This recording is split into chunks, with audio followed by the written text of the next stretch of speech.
je suis le docteur Pierre Bucan, je suis nutritionniste et j'ai passé ma vie depuis une quarantaine d'années à travailler dans ce registre-là.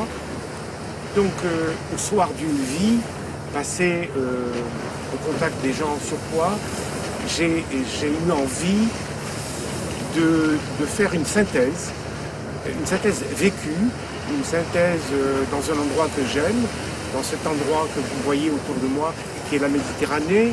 Je suis là dans mon environnement, je suis sur une île espagnole, et je suis moi-même un homme de Méditerranée. Je suis né en Afrique du Nord, je suis né en Algérie, et où j'ai commencé mes études, et donc c'est de cette Méditerranée que je tire une grande partie de mes sources, de mes origines, et parfois de mon exubérance, et aussi de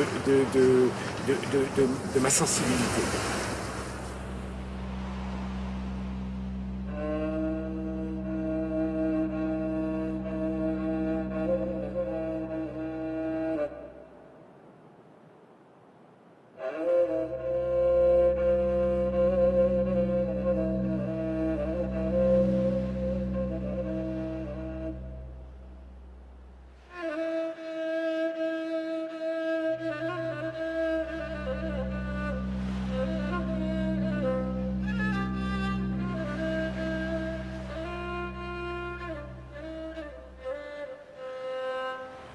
Quelque part, j'ai toujours voulu être médecin.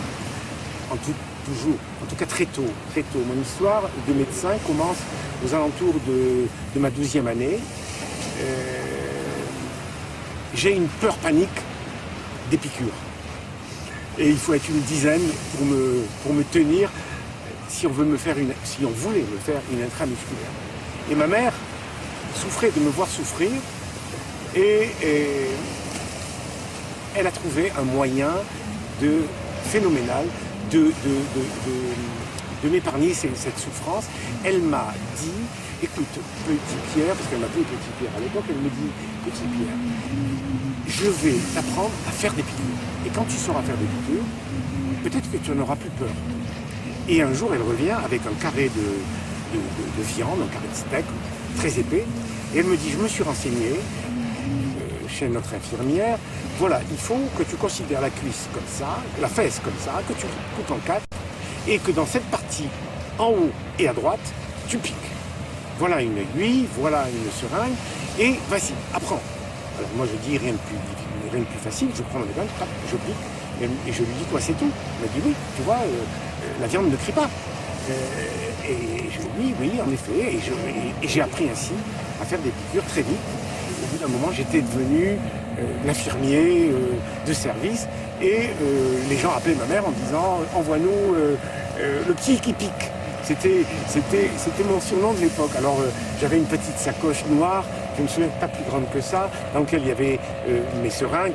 J'étais fier comme Artaban, et je pense que quelque part l'idée d'être médecin, l'idée d'apporter comme ça chez les gens directement de ma présence, de servir. Et j'ai hésité entre les beaux-arts et la médecine.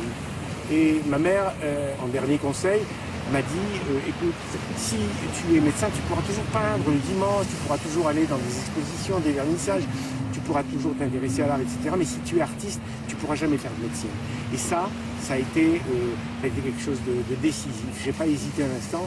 Et aujourd'hui, je paye mon tribut d'amour à ma mère, qui a été fondatrice dans mes racines. Si j'ai été un médecin, et je crois que j'ai été un médecin chaleureux et prévenant, je crois que je le dois à ma mère. C'est cette sensibilité de femme qui est passée en moi.